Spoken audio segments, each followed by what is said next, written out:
começar falando aqui dele no 0 a 0 ou vencendo, né? Ele é classificado aqui como um jogador over, né? Que faz bastante gols. Então ele no começo da partida ou quando está ganhando, né? Quando ele tá no começo do jogo, tá? 0 a 0 ou tá ganhando de 1, 2 a 0, ele é um jogador bem sólido. Ele se defende bem, né?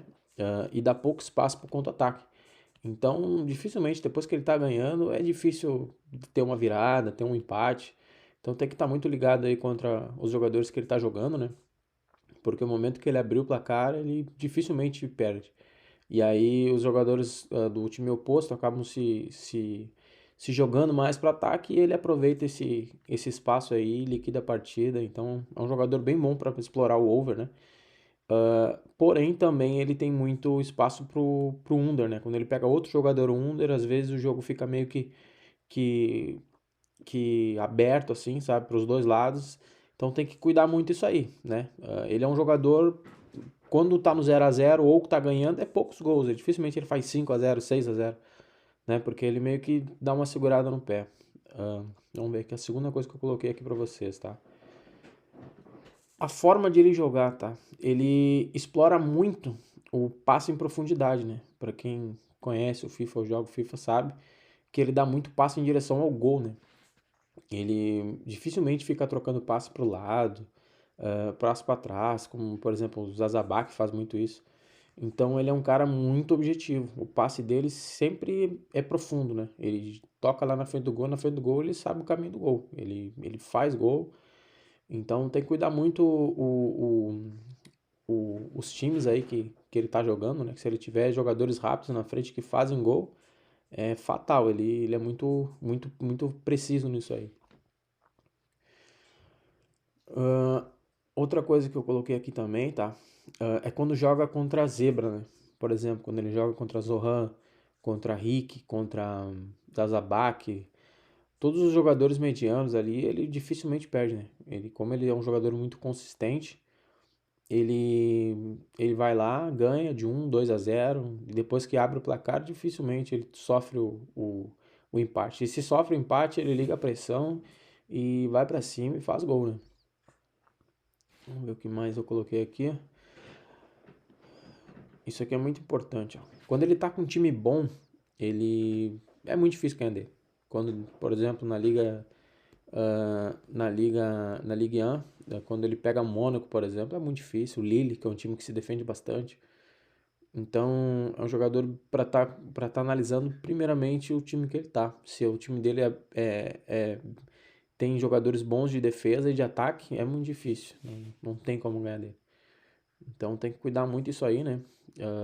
E Mas é isso aí. Agora aqui, tá? Táticas aqui, tá? Ele é muito bom para usar handicap e over do jogador, né?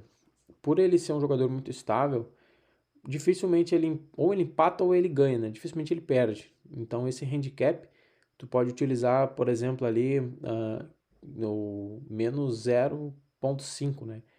Que é quando o empate tu perde a metade da aposta, né? Então, por exemplo, tu pega um jogo contra o Zazabak ou contra o Rick, né? Tu coloca esse handicap aí e ele tu fica por dois resultados, a vitória dele é um empate. O empate é mais improvável, né? Se der um empate, tu perde metade da aposta, né?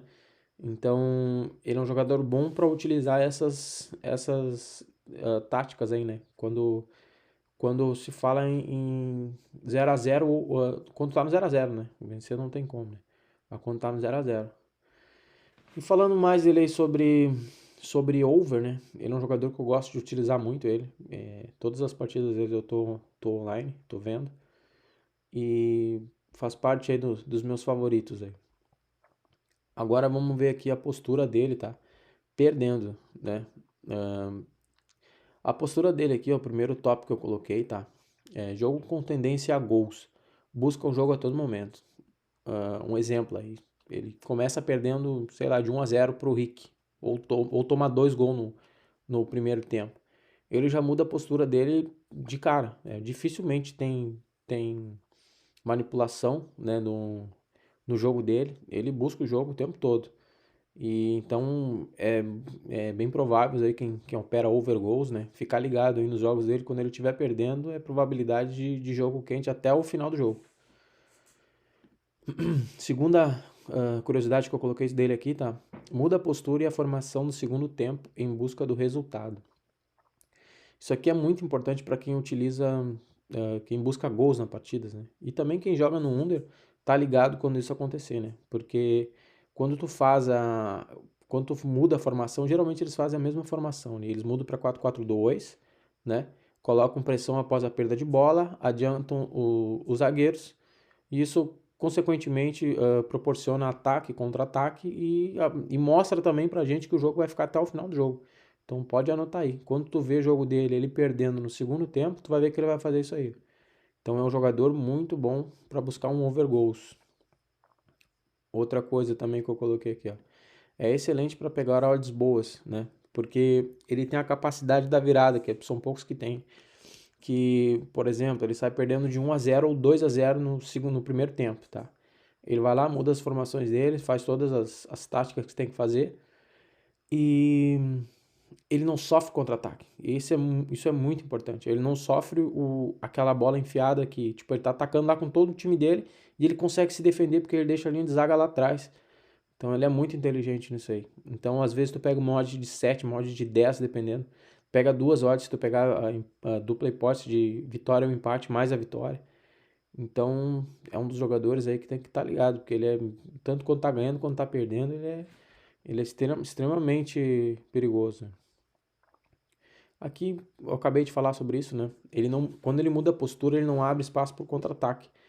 E são poucos jogadores que fazem isso, porque geralmente quando tu muda a postura, tu se joga, né? E aí fica mais fácil pro adversário fazer o gol em ti, porque às vezes tu tá defendendo com dois zagueiros, o cara larga uma bola enfiada e já era, tomou o gol, acabou o jogo. E ele não, ele consegue se defender e consegue atacar com intensidade ao mesmo tempo. Acho que é só ele que consegue fazer isso aí. O Zazabak faz isso também, só que não ataca com tanta velocidade, né? A última, a última coisa que eu falei sobre ele aqui, tá? A última dica, é perfeito para over goals, próximo gol e dupla hipótese, né? Porque justamente tudo isso que eu falei. Quando ele tá atrás do placar, ele, ele se enlouquece, ele joga, vai buscar o gol, ele sabe o caminho do gol. E aí surge muita oportunidade, né? Isso, nós estamos falando tudo isso depois dos 6 minutos. Então, com 8 minutos e meio, 9 minutos, abre a próximo gol, né? A dupla hipótese também fecha no segundo tempo, ali com 5 minutos e meio. Então, tem muita coisa para fazer, muita coisa para pegar. Dá para usar, dá para, por exemplo, pegar a vitória dele, a ODD de 7 quando ele estiver perdendo, ou 10 fazer múltipla, dá para fazer um monte de coisa, né? Então, esse é um dos meus jogadores favoritos. E creio que foi muitas partidas aí assistidas dele, né? Pegando essas dicas aí de todos os jogos deles. Então, para quem trabalha aí no Over Goals, esse cara é o cara, né? É isso aí. Vou fazer aqui um relatório completo aqui, tá? De todos os jogadores. E aí eu vou colocando para vocês. Beleza? Valeu!